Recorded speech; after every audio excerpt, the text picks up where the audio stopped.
Сәлем, мен құрметті көрермендерім, әртүрлі влогс каналына қош келдіңіздер. Менің атым Алма, және мен бұл видеода сұрақтарға жауап беремін. Менің бір видеом бар, 25 мың ба, 26 мың просмотр жинаған. Осы каналдағы ең көп просмотры бар видео сол. Сояқта өте көп сұрақтар келген маған. И сол сұрақтарға мен қазір жауап беремін. Жалпы тағы да түсіндіріп беремін Құран оқу жайлы. Ол видеода, короче говоря, осындай болған. Біз ет асқанбыз. Ет асқан кезде біз етті жаңағы үлкен кусоктармен, жіліктермен қоямыз да жаңағы қамырдың үстіне. Сол туралы болған видео. И ең аяғында жаңағы видеода сол тамақ жемей жүріп біз Құран оқыдық. Құран оқыды, менің күйеуім Құран оқыды, бірақ апа бата берді. Сол неге әйел адам бата береді, қасында ер адамдар отыр ғой, неге береді деген сұраққа жауап, бірінші жауап. Ол ата қасымызда отырды, ата болды, апа болды, мен күйеуім болды, мен болдым, және бала-шаға болды. Мұсан Құран оқыды, и апа бата берді. Ата неге бата бермеді? Өйткені ата инсульт алған кісі.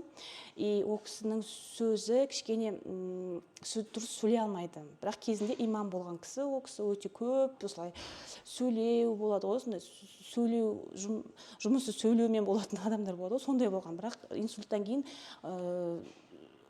жаңағындай дұрыс сөйлей алмай қалды, өкініштіге орай. И сондан апа берді, әйел адам берді батаны. Мен жақта да олай берілуге болады. Так, міне, неге бата берді? Сол үшін. Потому что можно. Мұсан жақтан да болады, мен күйеуім жақтан, және мен жақтан да олай болады. Но Құранды, егер бізде всегда ер адам оқиды. Но әйел адам оқиды, когда ер адамдар вообще жоқ, сол кезде әйел адам оқиды Құранды. Сосын, жалпы бізде қалай Құран оқылады? Мен қазір Мұсан жақтан айтып кетейін, бірінші сосын өзім жақтан айтып кетейін. Мұсан жақтан оқыған кезде, мысалы, Құран оқылады, сосын бағыштайды. Ол кезде енді бүкіл жаңағы қайтыс болып кеткен туыстарға деп бағыштайды да, тілек айтылып. Мен жақтан келген кезде ол өте ұзақ бізде Құран оқу. Бізде мысалы бірінші Құран оқылады, сосын кейін барып біз уже бағыштауға нетеміз. Құранды бір адам оқу мүмкін, бағыштаған кезде де сол адам болуы мүмкін, немесе басқа адам алып кетуі мүмкін да, жаңағы. Құран оқылған соң, барлығы қолын жайып отырған Құран оқылған соң басқа адам алып кетуге болады, мысалы әйел адам, или ер адам. Мысалы бізде қалай? Бізде Құран оқылып болған соң бағыштайды именно үлкен әулие адамдарға, Қазақстан бойынша әулие адамдардың барлығына, мысалы орыс жақтан келген адамдар болса, сол жақтан да айтады өздерінің әулие адамдардың, мықты тұлғаларын, соларға айтылады, сол кісілердің аттары айтылады. Сосын уже әулие адамдар деген Қожа Ахмет Яссауи, Арыстан Баб, сондай сияқты. Сосын кейін барып, ондай үлкен әулие кісілер айтылған соң, сосын уже өзіміздің, мысалы, мен папам оқыған кезде, сөйтіп әулиелер айтқады, сосын кейін барып, сосын уже туыстарымыз кете бастайды. Мен жақтан туыстардың барлығын айтады. Аттарын айтады. Мысалы, осындай деп аттарын айтып кетеміз. Сосын папа өз жағынан барлық кісілердің аттарын айтқан соң, мамам жағынан жаңағы айтады. Кісілердің аттарын айтады, қайтыс болып кеткен, Сосын уже аты аталмаған туыстарымыздың да осылай аталмаған деп осылай айтамыз. Сосын уже кішкене тілек тілейміз, сосын аумин дейміз. Бізде осылай. Біздің сондықтан Құран оқуымыз өте ұзақ болады. Біз ұзақ күтеміз. Ол менің ойымша өте жақсы. Мен де балаларымды солай именно аттарын айтып, сөйтіп үйреткім келеді, өйткені ол персонально, мне кажется, это лучше, классно. И Құранның оқылуы ұзақ болады. Это тоже хорошо. Сол бірінші сұраққа жауап, мен өте тез жауап бердім деген ойдамын, барлығы түсінікті шығар деген ойдамын. Сондықтан да, міне, солай. Екінші сұрақ менің тілім жайлы.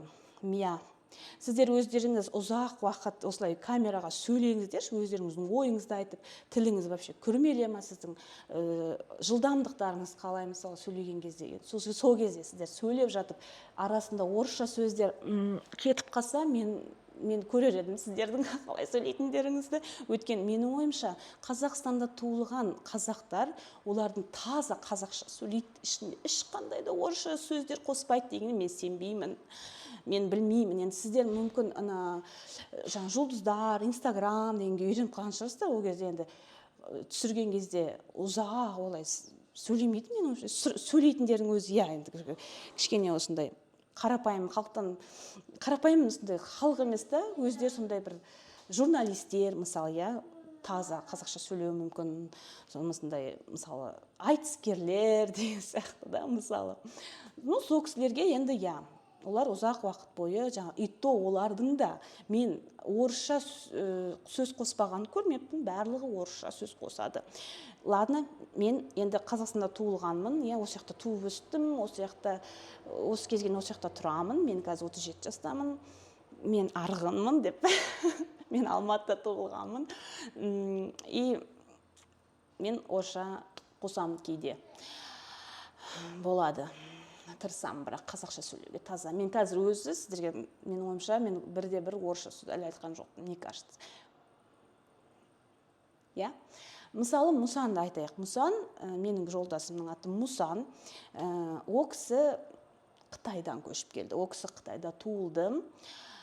Қалай болды о кісілер Қытайда, как они оказались там? Короче, кезінде ата-бабалары, Алтай жақта тұрған, Советский Союз кезінде, Совет одағы кезінде. И сол кезде, Сталиннің кезінде жаңағы Алтай өңірін барлығын Мао Цзэдун басқарған. О кезде Қытайды сол кісіге, подарки берген, подарить еткен. Ол кезде Қазақстан егемендігі жоқ, барлығы неде? Советский Союздың ішінде, и, подарок ретінде, или мүмкін, не знаю, почему, но соған, берді. Ол жақта менің күйеуімнің ата-бабасы тұрған ғой, и сол жақта қалып кеткен Қытайдың ішінде. И солай, 2006 жылға дейін менің күйеуім сол жақта болды, ата-бабасының бәрі сол жақта болды, и 2006 жылы менің күйеуім, шешесі барлығы осы Қазақстанға көшіп келді. Вот так вот. Осындай мини-история, и что? Есінеге айтқым келгені. Менің жолдасым да арасында қытайша сөздерді де қосады. Сол, ода тұрған еш нәрсе жоқ, менің ойымша. Өйткені біз 90%, 95% біздің сөздеріміз айтылатын күнделікті ол қазақ тілінде. Мен балаларыма қандай тілде, мысалы, тек қана қазақша сөйле деп айтпаймын ешқашанда. Өйткені мен қазір кішкентай кезімде орыс тілді де қосып неткеннен мен қазір орыс тілді жақсы білемін. Мен орысша бүкіл подкаст, барлық жаңағындай ғылыми сөздермен қосып бүкіл нәрсені түсінемін, және де мен балаларыма қайта үйде қазақша сөйлеңдер, мектепте қазақ мектепке барады, сабақтарына қазақша, бірақ басқа жақта, пожалуйста, орысша сөйлей берсіңдер болады. Өйткені орысша сөйлеген кезде адам орысшаны жақсы түсінеді, құлағы үйренеді, тілі үйренеді, и ол орыс тіліндегі бүкіл информацияларды, ал орыс тілінде информация алу өте оңай, өте күшті. Сондықтан да мен балаларыма орысшаны прям өздеріңнің тілдерің сияқты біліңдер деп айтамын. Әрине ағылшынша білсе тіпті керемет, ағылшынша одан да көп екен. Мысалы, мен қазір ағылшынша подкасттар тыңдап жүрмін, орысшаға аударылған. Тіпті кейде ағылшыншаны тыңдап отырып, мен жаймен түсінемін. Ол бар. Түсінесіздер ма? Сондықтан да мен балаларыма орысшаны үйрен деп айтамын, ағылшыншаны үйрен деп айтамын. Тіпті қазір мен балаларым қазір бір ай каникул түрікше үйренбей жатыр, бірақ вообще-то түрікше уже 4-5 ай болып қалды үйреніп жүргеніне. Қазір осы 10 күннен кейін ба, 15 күннен кейін қайттан түрікшесін бастайды. Августта бастайды, 10-15 күн емес, 20 күн екен ғой. Сол достар. Так что көп тілді білген өте қажет, керемет. И вообще мидың жақсы жұмыс істеуіне тілдерді үйрену ол өте керемет нәрсе. Өйткені миды да шынықтырып тұру керек, мимен көбірек ойлану керек, информация жинау керек. Сол кезде біздің миымызда жақсы функционировать етеді. Иә, мысалы 60, 70, 80, 90 жасқа барған кезде сол көп нәрсені білуге тырысу керек, қызығушылық болу керек қой, бір сөзбен. Мен уже қараңыздар, мысалы, міне 10 минут өтті, мен 10 минут бойы камераны өшірмей бір кадрмен сіздерге сөйлеп жатырмын. Сондықтан да маған лайк қойып қойыңыздар, комментарий жазып қойыңыздар, менің каналыма жазылыңыздар, достар. Өйткені менде барлығы шынайы. Менде шынайы канал. Мен деген айналамдағы болып жатқан нәрсені түсіремін. Жалпы біздің не істеп жатқанымызды түсіремін. Влог деген ол сол, достар. Жан жағыңды түсіресің, ойыңды айтасың, өзіңді түсіресің, ойыңды айтасың. Бұл деген 30 секундтық, 1 минуттық шортс емес, сол қатты дайындалып түсіретін жоқ. Бұл міне камераңды аштың, сразу сөйледің, сол жайлы, короче говоря. Біздің каналда политика болмайды деген ойдамын. Ну да, болмайды деген ойдамын. Так, бізде не болады? Ну, финансы жайлы болады, өйткені бізде семейный бюджет бар, мысалы, я. Скоро мен, мысалы, ана кезде қыста мен үйдің коммуналка қанша төлеймін деген видеом болған, ол да жақсы кішкене қаралымға алынды. Қазір мен енді жазда біз қанша төлеп жатырмыз, сол туралы видео болады. Қандай тағы да видеолар түсірейін, қандай тақырыптарға түсірейін, соның барлығын маған жазып, осы комментарияларға жазсаңыздар болады. Мен түсіремін сіздерге барлығын. Сосын мен каналыма жазылып қойыңыздар, лайк қойып қойыңыздар. И пока-пока. Я, осымен болды ау деймін. Барлық сұрақтарға вроде жауап бердім. Пока.